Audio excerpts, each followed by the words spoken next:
सूत्र समझिए ना। आज આપણે વાત કરવાની છે અચળ પ્રવેગી ગતિ પરથી અમુક દાખલાઓ વિશે। તો સૌથી પહેલા અચળ પ્રવેગી ગતિના સમીકરણ થોડા પાછા યાદ રાખી લઈએ। વિદ્યાર્થી મિત્રો હું અહીં લખું ન લખું તમને મોઢે યાદ હોવા જોઈએ। સરાય તમને અત્યારમાં યાદ કરીને લખી નાખો છો અહીંયા। પહેલું સમીકરણ મેળવતા v બરાબર v0 + at। બીજું સમીકરણ હતું x બરાબર v0t plus 1/2 at²। ત્રીજું સમીકરણ હતું x બરાબર v plus v0/2 into t। ચોથું સમીકરણ હતું 2ax બરાબર v² minus v0²। અને પાંચમું સમીકરણ હતું d v0 plus a/2 2n minus 1। પણ અત્યારે એની જરૂર નથી તો નથી લખતો। અત્યારમાં ચાર સમીકરણ પરથી બોર્ડમાં લખવામાં આવેલા દાખલાઓ સહેલાઈથી સમજી શકાશે। દાખલા મેં તમને કીધા છે એના પણ સમજવા થોડાક વિચિત્ર છે, એટલે ખાસ અહીં ધ્યાન રાખવાનું। હું જે બોલું છું એ વસ્તુ નોંધતી જવાની, પછી ભૂલી ન જાવ એનો ખાસ ધ્યાન રાખશું આપણે। વાક્ય રચના જોઈએ। પહેલા વાક્ય રચનાને ભાંગીને તોડીને મારો અડધો જવાબ મળી જવો જોઈએ। એક પદાર્થ સ્થિર સ્થિતિમાંથી 10 મીટર પ્રતિ સેકન્ડ સ્ક્વેરના પ્રવેગથી ગતિ શરૂ કરે છે। એટલે સ્ટાર્ટિંગમાં પદાર્થ સ્થિર સ્થિતિમાં છે તો એનો વેગ આપણે શું કહી શકીએ? પ્રારંભિક વેગ કહી શકીએ। અને પ્રારંભિક વેગનું વેલ્યુએશન શું આવશે? 0 આવશે। 0 પછી ગતિ શરૂ કરે છે ત્યારે પ્રવેગ આટલો આપેલો છે, તમને પ્રવેગ આપ્યો છે 10 મીટર પ્રતિ સેકન્ડ જેટલો। પછી આગળ વાક્ય રચના વાંચીએ તો એવું કીધું છે 3 સેકન્ડ બાદ તે 8 મીટર પ્રતિ સેકન્ડ સ્ક્વેરના પ્રતિ પ્રવેગથી ગતિ કરવા લાગે। આ બધું આખી વાત આકૃતિમાં સમજાવી શકાય તો તે સ્થિર થાય ત્યાં સુધીમાં કુલ કેટલું અંતર કાપશે। વાક્ય રચના તમને એમનું ધારો કે નહીં સમજાય તો આપણે ડાયાગ્રામ દોરવાનો પ્રયત્ન કરીએ। આ તમારી એક્ઝામમાં પૂછે તો આકૃતિ સાઈડ દોરવાની, ના નો દોરો તો હાલે, પણ મારે તમને સમજાવવું એટલે આકૃતિ મારે દોરવી પડશે। ધારો કે કોઈ એક પદાર્થ સુરેખ માર્ગ ઉપર ગતિ કરે છે, રકમમાં ચોખવટ ન લીધી હોય, રકમમાં ચોખવટ નથી કરી, જેમ કે બાજુની રકમ જો બેટા મેં ચોખવટ કરી સુરેખ માર્ગ, અહીંયા ચોખવટ નથી કરી, ચોખવટ ન કરી હોય તો તમને મજા આવે એવી ગતિ લઈ શકો, પણ લેવાય કેવી? સુરેખ। કારણ એનું પડે, કારણ શું? સહેલું પડે। ઓકે સરસ। આ પદાર્થ ધારો કે અહીંયા a બિંદુએ છે, અમુક સમય બાદ આ b બિંદુએ જશે અને અમુક સમય બાદ તે c બિંદુએ પહોંચશે। આ એક એમનો રેન્ડમલી મને મજા આવી આકૃતિ મેં દોરી લઈ, બરાબર? હવે શાંતિથી વિચારવા માંડો બેટા, જોજો કેવી રીતના વિચારવાનું શીખવાડો તમને। આના જેવા 50 દાખલા આપે તમને તો દાખલા ગણતા આવડતા હોવા જોઈએ, બરાબર? આવો શીખવાડો। એક પદાર્થ સ્થિર સ્થિતિમાંથી, એટલે પદાર્થ જ્યારે અહીંયા હશે ત્યારે એનો પ્રારંભિક વેગ v0 બરાબર મારે શું કન્સિડર કરવું પડે? 0। આ શું કરવા? તો કે પદાર્થ સ્થિર સ્થિતિમાંથી ગતિ કરે છે, પછીનો પ્રવેગ 10 મીટર પ્રતિ સેકન્ડ જેટલો પ્રવેગથી ગતિ શરૂ કરે। એનો મતલબ એવો કે અહીંથી લઈને અહીંયા b બિંદુ સુધી પહોંચે ત્યારે તેના પ્રવેગ a નું મૂલ્ય આવશે 10 મીટર પ્રતિ સેકન્ડ સ્ક્વેર જેટલું મને રકમમાં કીધેલું છે। 3 સેકન્ડ બાદ એનો મતલબ એવો થયો કે જો અહીંયા હું એમ કહું કે આ જગ્યાએ t બરાબર 0 છે તો આ જગ્યાએ પહોંચશે ત્યારે કેટલી સેકન્ડ થતી હશે? 3 સેકન્ડ થતી હશે। એનો મતલબ એવો કે આટલા ગતિ કરવા માટે લાગતો સમય વિદ્યાર્થી મિત્રો 3 સેકન્ડ આવ્યો। ત્યારબાદ તે 8 મીટર પ્રતિ સેકન્ડ સ્ક્વેરના પ્રતિ પ્રવેગથી ગતિ કરવા માંડશે। એનો મતલબ એવો થયો અહીંથી લઈને જ્યારે c બિંદુ પર પહોંચે તેનો પ્રવેગ મળશે તમને 8 મીટર પર સેકન્ડ સ્ક્વેર। હવે વિદ્યાર્થી મિત્રો એક શબ્દ સાંભળજો, શબ્દ છે પ્રતિ પ્રવેગ। પ્રતિ પ્રવેગ એટલે ગતિના મૂલ્યમાં ઘટાડો થતો હશે, વેગનું મૂલ્ય ઘટતું હશે। જો વેગનું મૂલ્ય ઘટતું હોય તો નિશાની કેવી મૂકવાની? માઈનસ। હવે 50% છોકરાને મૂંઝાશે કે સાહેબ પ્રતિ પ્રવેગની વેલ્યુએશન માઈનસ કેમ આવી? તો સિમ્પલ વિચાર, આમ તો જો મારી આખી વાત હું આજે અત્યારમાં દોરું છું ને મશીન નાખીશ, કોઈ પદાર્થ અહીંયા છે હે એને ગતિ શરૂઆત કરી, બાઇક ઉપર કોઈ વ્યક્તિ છે ગતિ શરૂઆત કરે છે। હાલો કેવી રીતે? 0 10 20 30 40 50 60 સ્પીડ બ્રેકર આવ્યું 50 સાંભળજો અહીંયા 60 સુધી હતો અહીંથી સ્પીડ બ્રેકર આવ્યું એટલે 50 40 20 પાછું 10 10 એ પાછું સ્પીડ બ્રેકર ઠેકી ગયું સાંભળજો 10 એ પાછું સ્પીડ બ્રેકર ઠેકી ગયું 20 30 40 50 60 60 60 60 60 60 આગળ જે થતું વિચારશો છે તો અહીંથી લઈને અહીંયા સુધી પ્રવેગી ગતિ આવે છે વેગના મૂલ્યમાં વધારો થાય તો જો 10 20 30 40 50 60 બરાબર ને અહીંયા સ્પીડ બ્રેકર જોડે છે વેગના મૂલ્યમાં ઘટાડો થાય તો અહીંયા પ્રતિ પ્રવેગી ગતિ આવે વેગના મૂલ્યમાં ઘટાડો થાય વેગના મૂલ્યમાં ઘટાડો થાય એટલે નિશાની માઈનસ આવે અને વેગના મૂલ્યમાં શું થાય છે ભાઈ વધારો થાય છે હાલો ઓકે પાછો એ વેગ વધતો તો યાદ કરો તો આને કહેવાય પ્રવેગી ગતિ હવે અહીંથી તમે જુઓ 60 60 60 60 આવે અચળ વેગી ગતિ આનો ભાગ પાડવા તમને મનમાં આવડતો બરાબર તો યાદ રાખવાનું કે પ્રવેગી ગતિઓને વેગ વધતો હોય પ્રતિ પ્રવેગી ગતિઓને વેગ ઘટતો હોય મેં તમને ઢાળિયાવાળું ઉદાહરણ આપ્યું કે એક ઢોળવાળી સપાટી હોય હે ઉપરથી દડો મૂકો એટલે રેડતો નીચે આવે તો વેગ વધે વીજ દડો ઉપર મૂકો તો વેગ ઘટે મતલબ પ્રતિ પ્રવેગ પેદા થાય પ્રતિ પ્રવેગ ઘટે એટલે વેગના મૂલ્યમાં ઋણ નિશાની આવે આ ખાસ એક નોંધ પાત્ર બાબત અમુક બાબત છે ને થિયરીમાં સમજાવી તો દાખલામાં સમજાવવાનું તો વધારે અનુકૂળ રહે એટલા માટે અમુક બાબત થિયરીમાં લેતો દાખલામાં લેતો અને દાખલામાં વાત ક્લિયર કરતા હોય ઓકે સરસ અહીંયા પ્રવેગ આવશે 8 મીટર પ્રતિ સેકન્ડ ઓકે હજી વાત કરીએ તો આગળ વધતા આપણે 8 મીટર પ્રતિ સેકન્ડના પ્રતિ પ્રવેગથી ગતિ કરવા લાગે તો તે સ્થિર થાય ત્યાં સુધીમાં એનો મતલબ એવો લાસ્ટ પોઈન્ટ આવ્યો ને અહીંયા પદાર્થ સ્થિર છે ને અહીંયા પદાર્થનો જે વેગ છે એ શું આવશે વેગ 0 આવશે સ્થિર થાય ત્યાં સુધીમાં કેટલું અંતર કાપશે મારે ફાઇન્ડ કરવાનું છે ટોટલ ડિસ્ટન્સ ઓકે હું એક કામ કરું વિદ્યાર્થી મિત્રો આટલા ડિસ્ટન્સ ને આપણે નામ આપીએ x1 આટલા ડિસ્ટન્સ ને આપણે નામ આપીએ x2 અને સાઈડમાં યાદ રાખવા મોટું લખી નાખીએ કે ટોટલ ડિસ્ટન્સ આ લખી દઉં છું શાંતિથી કે કુલ અંતર x કુલ અંતરનું x કહી દઉં છું x બરાબર x1 x2 થાય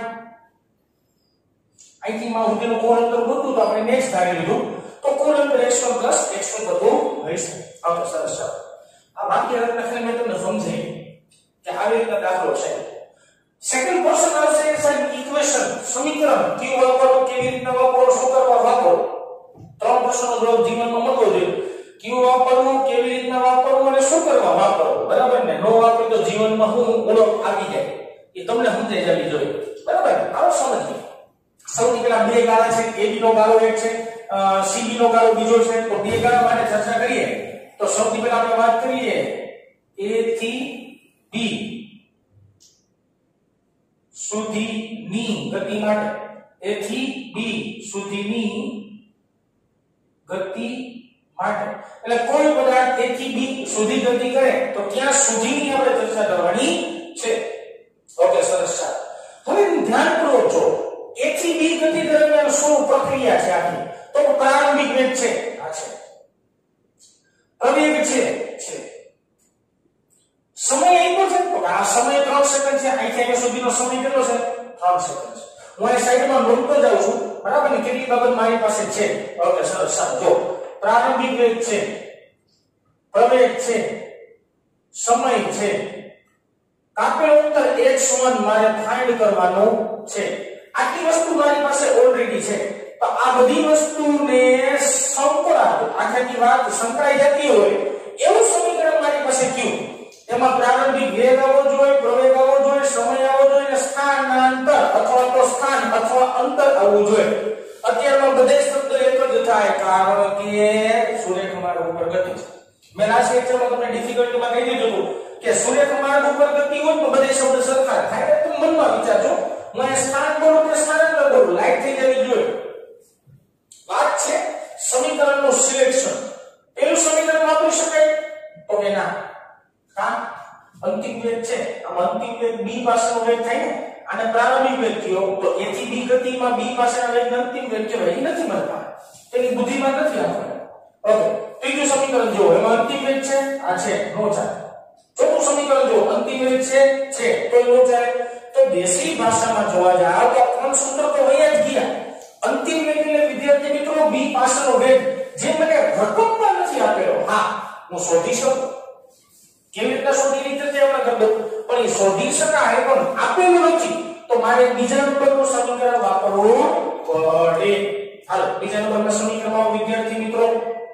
x બરાબર v0t પ્લસ 1/2 a t આ સમીકરણ પર છે a થી b સુધીની ગતિ માટે હાલો a થી લઈને b સુધીની ગતિ થાય તો કાપેલું અંતર કેટલું વિદ્યાર્થી મિત્રો x1 બરાબર પ્રારંભિક વેગ કેટલો તો કે 0 છે સ્થિર સ્થિતિમાંથી ગતિની શરૂઆત છે એટલે 0 અને t એમનો મને ખબર છે આ બેનો ગુણાકાર થાય જવાબ 0 જ આવે પણ સ્ટેપ વધારો છું કાઈ વાંધો નહીં કે વચ્ચે સરવાળાની નિશાની 1/2 વિદ્યાર્થી મિત્રો પ્રવેગ કેટલો તો કે રકમ પ્રમાણે 10 લાગતો સમય કેટલો તો કે રકમ પ્રમાણે 3 નો વર્ગ અહીંયા 3 નથી લખાવ્યો ભાઈ નો લખાય એવું નથી લખી શકાય ના નથી મને હું લખી નાખું કન્ફ્યુઝન ન થાય હવે 3 × 0 એટલે શું થાય ભાઈ 0 થાય સરવાળાની નિશાની અહીંયા જે 5 × 10 એટલે 5 ને 3 × 9 9 × 45 તો મારો જવાબ આવશે x1 બરાબર 45 મીટર ફાઇનલી મને x1 ડિસ્ટન્સ મળી ગયું છે x2 ગોતવાનું છે આની વાત ક્લિયર નથી કે બધાને x2 શોધવાનું છે ઓકે સરસ હવે આપણે વાત કરીએ છે b થી c સુધીની ગતિ માટે આ નીચે લખો b થી c સુધીની ગતિ માટે હવે આપણે ફાઇન્ડ કરવાનું છે x2 તો હવે આપણે ચર્ચા કરવી પડે b થી c સુધીની ગતિ માટે કારણ કે આટલું અંતર x1 હતું આટલું અંતર x2 થશે હવે જો વિદ્યાર્થી મિત્રો મારી પાસે b થી c સુધીની ગતિ દરમિયાન આટલી રાશિ હોય તો આ સમીકરણ વાપરીને આવી રીતના કેલ્ક્યુલેશન કરી શકું હવે ધારો કે મારી પાસે આટલી રાશિ નહીં હોય તો મારે કેલ્ક્યુલેશન કરવું થોડું અઘરું રહેશે એક બીજી વાત ધ્યાનપૂર્વક સમજો વિદ્યાર્થી મિત્રો કે a થી b સુધીની ગતિ દરમિયાન a બિંદુ પાસેના વેગને પ્રારંભિક વેગ કહેવાય b પાસેના વેગને અંતિમ વેગ કહેવાય હું એ પૂછી નાખું છું જે આપણે ચર્ચા નથી કરતા એટલા માટે a સુધીના વેગને આપણે સારી ભાષામાં પ્રારંભિક વેગ કહીએ b પાસેના વેગને અંતિમ વેગ કહેવાય પરંતુ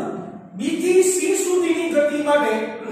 b પાસેના વેગને પ્રારંભિક વેગ કહેવાય અને c પાસેના વેગને શું કહેવાય અંતિમ વેગ એટલે વિચારવાનું તમે જો બે અલગ અલગ ભાગ પાડો છો તો પ્રારંભિક વેગ જે હતું ઈ અંતિમ વેગ થઈ જાય અંતિમ વેગ તો પ્રારંભિક વેગ બનશે હજી એકવાર સમજાવું કે a થી b સુધીની ગતિ દરમિયાન a પાસેના વેગને પ્રારંભિક વેગ કહેવાય b પાસેના વેગને અંતિમ વેગ કહેવાય પરંતુ b થી c સુધી ગતિની ચર્ચા હાલતી હોય તો b પાસેના વેગને કહેવાય પ્રારંભિક વેગ અને c પાસેના વેગને કહેવાય અંતિમ વેગ ચર્ચા કરીએ મસ્ત મજાની b થી c સુધીની ગતિ માટે મારી પાસે શું આટલી રાશિ છે કે નથી ચાલો સમજીએ ધ્યાન આપો સાહેબ b થી c માટે પ્રારંભિક વેગ છે તો કે b પાસેના વેગને પ્રારંભિક વેગ કહેવાય તો મતલબ પ્રારંભિક વેગ નથી b થી c સુધીનો પ્રવેગ છે તો કે હા છે પ્રવેગ આપ્યો છે -8 તો છે સાહેબ b થી c સુધીનો સમયગાળો છે તો કે સમયગાળો નથી સમજી શકો છો અહીંથી અહીંયા સુધીનો સમયગાળો 3 સેકન્ડ આપેલો છે b થી c સુધીનો સમયગાળો તમારી પાસે છે જ નહીં અને x2 તો તમારે શોધવાનું છે તો તમારી પાસે 4 રાશિમાંથી 2 રાશિ તો ઓલરેડી નથી ને 2 રાશિ છે તો મારે એવું કંઈક જાદુ કરવું પડે કે એક રાશિ મને મળી જાય તો મારે સૌથી પહેલા શું કરવું ખબર તમને મારે પ્રારંભિક વેગ શોધી લેવો છે તો આપણે એમ કહી શકીએ b થી c સુધી ગતિ માટે b પાસેનો વેગ એટલે પ્રારંભિક વેગ થાય b પાસેનો વેગ શોધવા માટે ચાલો b પાસેનો વેગ શોધવો પડશે કારણ કે b થી c સુધીની ગતિ માટે b પાસેના વેગને પ્રારંભિક વેગ કહેવાય તો આપણે શોધીએ ચાલો b પાસેના વેગનો પ્રારંભિક વેગ v0 ડેશ કહી દઉં છું મારે v0 ડેશ ગોતવું છે તો તો પ્રારંભિક વેગ ગોતવા માટે પહેલું સમીકરણ વાપરું છું. પહેલું તો શું કરવા તમે સમજશો એટલે સમજાઈ જશે. b પાસેનો વેગ શોધવા માટે હાલો આ અંતિમ વેગ બરાબર પ્રારંભિક વેગ વત્તા અપવેગ વત્તા સમય. સાંભળજો આ b પાસેનો વેગ ગોતવાનો છે. b પાસેનો વેગ ગોતવાનો છે. આ વેગને મેં નામ આપ્યું સાહેબ v0 ડેશ. તો વિદ્યાર્થી મિત્રો બુદ્ધિ આપો. હું a થી b ગાળા માટે આ સમીકરણ વાપરું. a થી b ગાળા માટે આ સમીકરણ વાપરું તો આ આટલા ગાળા માટે પ્રારંભિક વેગ કોને કહેવાય? a પાસેના. અને આટલા જ ગાળા માટે અંતિમ વેગ કોને કહેવાય? b પાસેનો. તો b પાસેનો વેગ ગોતી લઈએ જેને આપણે નામ આપ્યું છે v0 ડેશ બરાબર. v0 એટલે શું? તો કે આટલી ગતિ માટે પ્રારંભિક વેગ એ શું આપ્યો છે તમને? 0 વત્તા આટલી ગતિ માટે પ્રવેગ તમને શું આપ્યો છે? 10 વત્તા ઇન્ટુ આટલી ગતિ માટેનો સમય કેટલો આપ્યો છે? 3. તો જવાબ શું આવશે v0 ડેશ નો? 30 મીટર પર સેકન્ડ. જે તમને a b ના માર્ગ માટે તમને જે અંતિમ વેગ મળે છે એ b c ના માર્ગ માટે પ્રારંભિક વેગ બનતો હોય એટલે મેં પ્રારંભિક વેગ v0 ડેશ ગોત્યો જે મને મળ્યો 30. તો હવે ફાઇનલી b પાસેનો વેગ મને શું મળી ગયો? 30 મીટર પર સેકન્ડ. હજી સમજો, હજી કન્ફ્યુઝ ન થતા. મેં b થી c સુધીની ગતિ માટે હું ચર્ચા કરવાનો છું અને એની જ મારે વાત કરવાની છે કારણ કે એટલું જ અંતર મારે શોધવાનું છે. પરંતુ મારી પાસે b પાસેનો પ્રારંભિક વેગ નથી તો પ્રારંભિક વેગ b પાસેનો ગોતવા માટે મેં શું વિચાર્યું? ab નો અંતિમ વેગ ગોતું. ab નો અંતિમ વેગ ગોતું એ b પાસેનો શું થઈ જાય? પ્રારંભિક વેગ થઈ જાય. એટલા માટે મેં b પાસેનો પ્રારંભિક વેગ શોધી લીધું. હવે આપણે વાત કરીએ b થી c સુધીની ગતિ માટે જે ચર્ચાને આગળ વધારીએ. ચાલો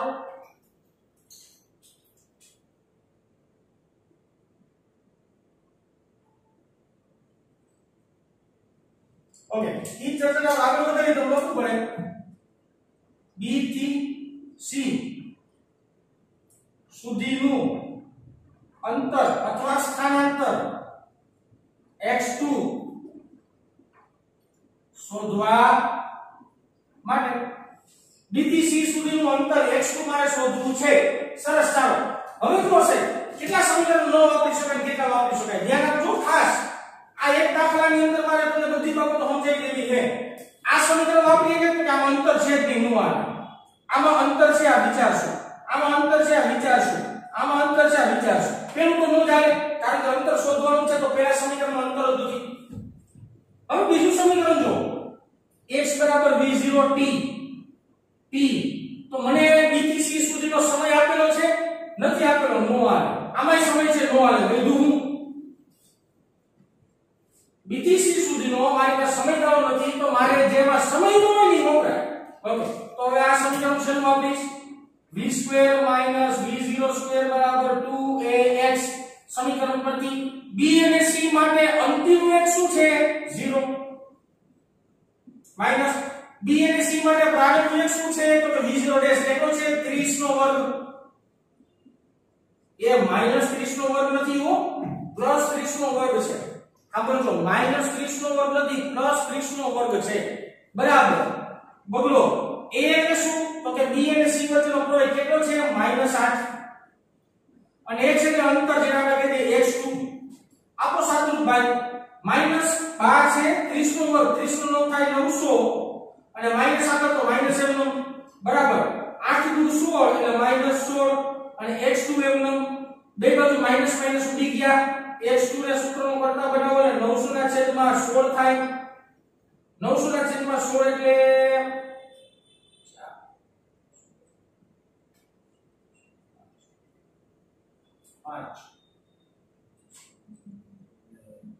6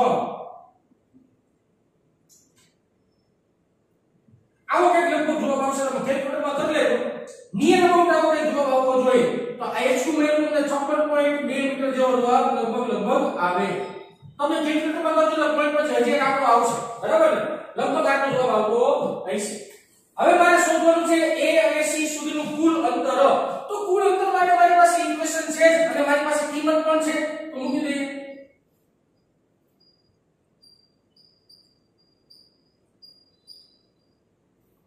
તો x બરાબર x2 x1 છે મારી પાસે 45 વત્તા x2 છે મારી પાસે 56.2 બરાબર ને તો x બરાબર 45 ને 55 થાય 100 45 ને 55 થાય 100 અને 100 એટલે 1 100 ને 1.2 મીટર તો તમને કુલ અંતર મળ્યું 100 ને 1.2 મીટર જેટલું અંતર મળ્યું આ તમારો ફાઇનલ આન્સર અને આ તો તમારો પહેલા નંબરનો દાખલો વિદ્યાર્થી મિત્રો જોજો અને રકમમાં શું આપ્યું છે ઈ પ્રમાણે રકમમાં નો આપેલું હોય શોધી પણ શકાય મારે આમાં b પાસેનો એટલે કે ab માર્ગનો અંતિમ વેગ શોધવો પડ્યો અને જે bc માટે પ્રારંભિક વેગ થાય ત્યાં કન્ફ્યુઝનમાં જરાય તમારે આવવાનું થતું નથી બરાબર એ વસ્તુ ખાસ યાદ રાખવાની કે જે બાબત નથી આપેલી ઈ મારે કેવી રીતે શોધી શકાય પેલો દાખલો જે થોડો અગત્યનો હતો આ બધા દાખલા હું તમને જે અત્યારમાં ભણાવું છું ટેક્સ્ટ બુક રિલેટેડ નથી સાહેબ બહારના જેડબલી નીટ લેવલના થોડાક છે એટલે આપણે ખાસ યાદ રાખતું જવું પડશે વાત કરીએ છીએ બીજા દાખલા માટેની હવે આ સમીકરણ છે એ થોડાક અહીંથી ભૂસીને અહીં લખી નાખું છું કારણ કે અહીં આપણે દાખલો ભણવાનું છે એટલા માટે હાલો જો કે મનમાં યાદ રહેવા જોઈએ પણ હું તમને એક બે દાખલા સુધી છે ને સમીકરણ તમારી નજરની સામે રાખતો જઈશ એટલે તકલીફ ન થાય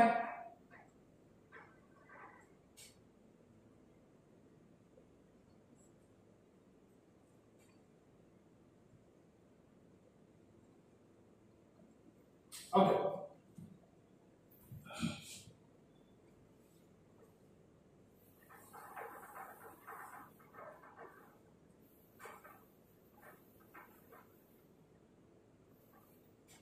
સરસ ચાલો આપણે વાત કરવા જઈ રહ્યા છીએ દાખલા નંબર 2 ની શું માન્ય રચના છે બેટા વાંચીએ શાંતિથી એક મોટરસાઇકલ સુરેખ માર્ગ પર સ્થિર સ્થિતિમાંથી a બરાબર 3 મીટર પ્રતિ સેકન્ડ સ્ક્વેર ના પ્રવૃત્તિ ગતિ શરૂ કરે છે બંનેની માન્ય રચના સ્ટાર્ટિંગમાં સમાન છે અહીં 100 મીટરનું અંતર કાપ્યા બાદ આમાં 3 સેકન્ડ બાદની વાત હતી આમાં 100 મીટરનું અંતર કાપ્યા બાદ વાત છે તે 2 મીટર પ્રતિ સેકન્ડ સ્ક્વેર આ 2 છે 2 મીટર પ્રતિ સેકન્ડ સ્ક્વેર ના પ્રતિ પ્રવેગથી ગતિ કરે છે અમે આકૃતિ જોઈ છે એટલે વસ્તુ સમજાશે અને અંતે સ્થિર થાય છે એટલે અંતિમ વેગ પાછો 0 આવે તો તે સમગ્ર ગતિ દરમિયાન મહત્તમ ઝડપ અને કાપેલું કુલ અંતર મેળવવું આમાં ખાલી કાપેલું કુલ અંતર તમે એક શબ્દ વધાર્યો કે મહત્તમ વેગ અથવા ઝડપ શોધો બેટા હું મહત્તમ વેગ લખું તો હાલે ઝડપ લખું તો હાલે કેમ તો કે સુરેખ માર્ગ ઉપર ગતિ હોય તો સ્થાનાંતર ને પથ લંબાઈ સરખા થાય સુરેખ માર્ગ ઉપર ગતિ હોય તો સ્થાનાંતર ને પથ લંબાઈ સરખા થાય તો તમે વેગ લખો તોય વાંધો નહીં ઝડપ લખો તોય વાંધો નહીં આકૃતિ બાજુમાં કેવી રીતે બનાવવાનો પ્રયત્ન આપણે કરીએ આ એક સુરેખ માર્ગ છે આ બિંદુને આપણે નામ આપી દઈએ a બિંદુ આ બિંદુને આપણે નામ આપી દઈએ b બિંદુ આ બિંદુને આપણે નામ આપી દઈએ ધારો કે c બિંદુ બરાબર ને એક મોટરસાઇકલ સ્થિર સ્થિતિમાંથી હાલો વાક્ય રચના વાંચતા જઈને આપણે લખતા જઈએ સ્થિર સ્થિતિમાંથી એટલે પ્રારંભિક વેગ આવશે મારી પાસે ટકાટક 0 સ્થિર સ્થિતિમાંથી a બરાબર 3 મીટર સેકન્ડ સ્ક્વેર ના પ્રવેગથી ગતિ કરે છે એટલે અહીંથી લઈને આટલો પ્રવેગ તમને આપી દીધો 3 મીટર પ્રતિ સેકન્ડ સ્ક્વેર જેટલો પ્રવેગ આપેલો છે 100 મીટરનું અંતર કાપ્યા બાદ એનો મતલબ એવો કે અહીંથી એનું અંતર x1 જેને આપણે કહી દઈએ એને આપણે કહી દઈએ 100 મીટર બરાબર ને 100 મીટરનું અંતર કાપ્યા બાદની વાત છે ને 100 મીટર કીધું આપણે કાપ્યા બાદ કે 2 મીટર પ્રતિ સેકન્ડ સ્ક્વેર ના પ્રતિ પ્રવેગ એટલે અહીંથી આટલો પ્રવેગ આવશે -2 મીટર પ્રતિ સેકન્ડ સ્ક્વેર -2 માં સમજાઈ જવું જોઈએ અંતે તે સ્થિર થાય છે એટલે આ બિંદુ તે સ્થિર થાય છે તો આ વેગ અંતિમ વેગ આપણે શું કહી દઈએ 0 કહી દઈએ તો સમગ્ર ગતિ દરમિયાન મહત્તમ ઝડપ ને કાપેલું અંતર શોધો આટલા અંતરને આપણે x2 કહી દઈએ તો x2 મારે શોધવાનું થાય અને મહત્તમ વેગ પણ શોધવાનો છે હું ઝડપ બોલી નાખું વાંધો નહીં વેગ બોલું તો વાંધો નહીં હવે પહેલા તો પ્રશ્ન વિચાર લે કે સાહેબ આમાં આ મહત્તમ વેગ કઈ જગ્યાએ છે મહત્તમ વેગ હશે ક્યાં એનો પ્રશ્ન આનો વિચાર્યો ત્યાં અહીંથી ગાડી અહીંયા સુધી જાય છે a થી ગાડી b સુધી જાય છે તો પ્રવેગી ગતિ છે રકમમાં મને કીધું પ્રવેગી ગતિ એનો મતલબ શું થાય તો કે વેગના મૂલ્યમાં વધારો થતો હોય તો એવી ગતિને પ્રવેગી ગતિ કહેવાય હવે જેવો b પાસે પહોંચે એવો આગળ વધે 100 મીટર જેટલું અંતર કાપશે b પાસે પહોંચશે આગળ વધશે તો પ્રતિ પ્રવેગ ચાલુ થાય છે એનો મતલબ એવો કે વેગના મૂલ્યમાં ઘટાડો થાય છે તો b પાસેનો વેગ કેવો મળતો હોય તમને મહત્તમ વેગ મળતો હોય કોમન સેન્સ કારણ કે વાક્યરચના વાંચો ખબર પડે કે 100 મીટરનું અંતર કાપ્યા બાદ તે 2 મીટર પ્રતિ સેકન્ડ સ્ક્વેરના પ્રતિ પ્રવેગથી ગતિ કરે છે તો આટલું 100 મીટર અને આ કાપ્યા બાદ આના પછી પ્રતિ પ્રવેગ પેદા થાય છે પ્રતિ પ્રવેગ પેદા થાય મતલબ વેગના મૂલ્યમાં ઘટાડો થાય છે તો અહીંયા ઝડપથી આપણે કીધું v મેક્સિમમ ગમે નામ આપ્યો હું v મેક્સિમમ નામ આપું છું બરાબર ઓકે તો મારે v મેક્સિમમ શોધવાનો છે તો સૌથી પહેલા આપણે વાત કરીએ a થી b સુધી માટે a થી b સુધીની ગતિમાન મારી પાસે અંતર છે પ્રવેગ છે પ્રારંભિક વેગ છે અંતિમ વેગ શોધવાનો છે ઓકે કેટલી વાત આપેલી છે લખી નાખું છું મારી પાસે x1 છે પછી પ્રારંભિક વેગ છે પ્રવેગ છે અને મારે ગોતવાનું છે અંતિમ વેગ એટલે v લખું છું મેં ભલે એમડીએસ લખ્યું પણ v ગોતવાનું છે આ શોધવાનું છે તો આ ચાર વસ્તુ આવતી સમીકરણ કયું પહેલામાં સમય છે નો આલે બીજામાં સમય છે નો આલે ત્રીજામાં સમય છે નો આલે ચોથું ચાલે કારણ કે આમાં સમય તો તમને આપેલો નથી તો સમીકરણ નંબર 4 પરથી આપણે લખી શકાય કે v2 v02 બરાબર 2ax પરથી v2 એટલે અંતિમ વેગ જેના આપણે નામ લખ્યું છે v2 મેક્સિમમ માઈનસ પ્રારંભિક વેગ ગતિનો પ્રારંભિક વેગ 0 તો 0 નો વર્ગ બરાબર બગડો પ્રવેગ આપેલો છે તમને આખા માર્ગનો 3 x એટલે સ્થાનાંતર આપ્યું છે તમને 100 હવે સ્થાનાંતર બોલું તો ભલે અંતર બોલું તો ભલે પ્રથમ મે બોલું તો ભલે કન્ફ્યુઝન ન જ આવવું જોઈએ સાદું કહું બેટા v2 મેક્સિમમ બરાબર 3 દુ 6 ને 600 v2 સ્વામી એક સ્ક્વેર રૂટ તો v મેક્સિમમ બરાબર રૂટ 600 600 નું રૂટ કાઢીને નામ કાઢ લેવાય 10 રૂટ 6 આમ નીકળે ને અહીંયા 100 ગુણ્યા 6 તમે કરી શકો 100 નો વર્ગમૂળ શું થાય 10 થાય અને 6 નું વર્ગમૂળ એમ રાખી દો કાઈ ફેર નથી પડતું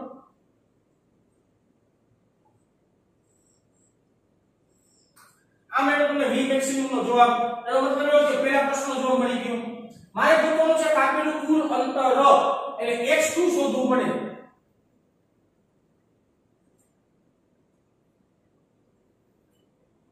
હવે x2 એટલે કાપેલું કુલ અંતર થાય મારે કાપેલું કુલ અંતર શોધવું પડે x2 ગોતશું પછી બેનો સરવાળો કરી નાખીશ એટલે કાપેલું કુલ અંતર મળશે આવો સરસ વાત કરીએ b થી c સુધીની ગતિ માટે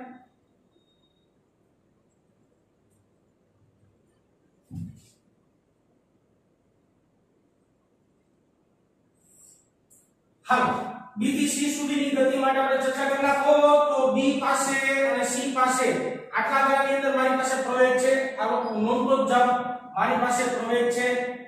x2 મારે શોધવાનું છે પછી આ b અને c માટે અંતિમ વેગ છે 0 છે ઓકે હવે પાછો મારી પાસે પ્રારંભિક વેગ છે તો કે b થી c માટે પ્રારંભિક વેગ v મેક્સિમમ થાય તો પ્રારંભિક વેગ છે b થી c માટે b પાસેના વેગને આપણે v મેક્સિમમ કીધું જે આપણે શોધ્યું તો મારી પાસે પ્રારંભિક વેગ પણ છે સમીકરણ આ જવાબ બેટા કારણ કે સમય નથી તો પહેલા ત્રણ સમીકરણ તો નહીં ચાલે લખીએ ચાલો v2 v02 બરાબર 2ax v2 એટલે શું તો કે b થી c માટે અંતિમ વેગ જે 0 છે માઈનસ v02 શું તો કે સાહેબ આનો પ્રારંભિક વેગ કોનો પ્રારંભિક વેગ તો કે b બિંદુ પરનો વેગ v0 એટલે b બિંદુ પરનો વેગ b બિંદુ પરના વેગનો વર્ગ એટલે હું ડાયરેક્ટ શું લખી નાખું 600 લખી નાખું બરાબર બગડેનો એટલે ગતિ દરમિયાનનો પ્રવેગ -2 અંતર એટલે x2 મારે શોધવાનું છે એ રાખીએ એનો હવે જો અહીંયા વધશે 0 નો વર્ગ એટલે 0 અને અહીંયા જગ્યાએ -600 બરાબર માઈનસ 2 દુ 4 અને અહીંયા x2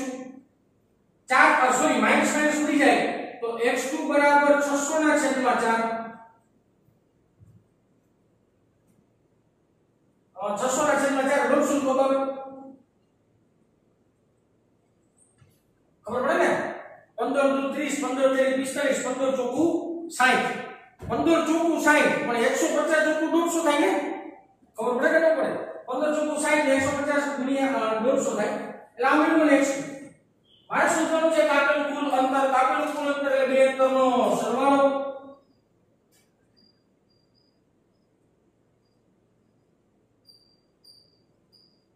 x કહીએ તો x બરાબર x